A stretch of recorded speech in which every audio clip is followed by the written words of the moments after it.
કેમિસ્ટ્રેશન રાજકોટના 2 દિવસ પહેલાં કારોબારી અને ઝોનલ સબની મિટિંગ બોલાવવામાં આવી. એની અંદર એક નિર્ણય એવો કર્યો કે રાજકોટની દવા રાજકોટમાંથી જ ખરીદી કરવી.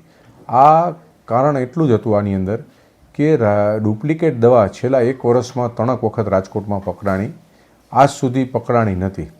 ડિસ્કાઉન્ટની ખોટી હરીફાઈ, કારણ કે દવામાં માર્જિન 16% જ બાંધેલું છે ગવર્મેન્ટનું લાઈફ સેવિંગ ડ્રગ્સમાં. એની જગ્યાએ 15-16%, 20% પેશન્ટને સસ્તી દવા જોતી હોય તો પેશન્ટને સમજવાનું થાય છે કે સસ્તામાં સોનું ન મળે, ડુપ્લિકેટ દવા જ મળે. આ કારણસર મેં નિર્ણય લીધો છે કે ભાઈ ખોટી હરીફાઈ ન થાય, પેશન્ટ ભરાઈ ન જાય ખોટી દવામાં. એટલે રાજકોટની દવા કંપનીની authorise channel through stockist to semi stockist અને સેમી સ્ટોકિસ્ટ ટુ રિટેલર, આ ચેનલ થ્રુ જ માલ વેચાશે.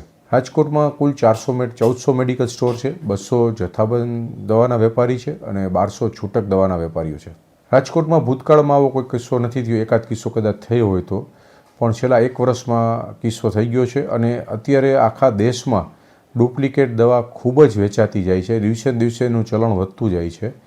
અને તે કારણસર જ આ નિર્ણય પબ્લિકને બચાવવા માટે અમે કરેલો છે. અમે એક જનજાગૃતિ કમિટી પણ બનાવેલી છે, એના નંબર પણ પબ્લિકમાં ફોરવર્ડ કરેલા છે કે કોઈ પણ દવા એવું લાગતું હોય ડુપ્લિકેટ જેવી તો એ જનજાગૃતિ કમિટીમાં કન્સલ્ટ કરી શકે અને આગળ ફરિયાદ કરી શકે એમ છે. અમે સરકારની રાહે સરકારમાં ડ્રગ એન્ડ કોસ્મેટિક એક્ટ મુજબ સરકારમાં પ્રેશરાઇઝ કરીશું કે આવા લોકોના લાયસન્સ કેન્સલ કરે, જેથી કરીને બીજાને પણ સબક મળે અને આવી બધી વસ્તુની પ્રવૃત્તિ, ખોટી પ્રવૃત્તિ લોકો દૂર રહે.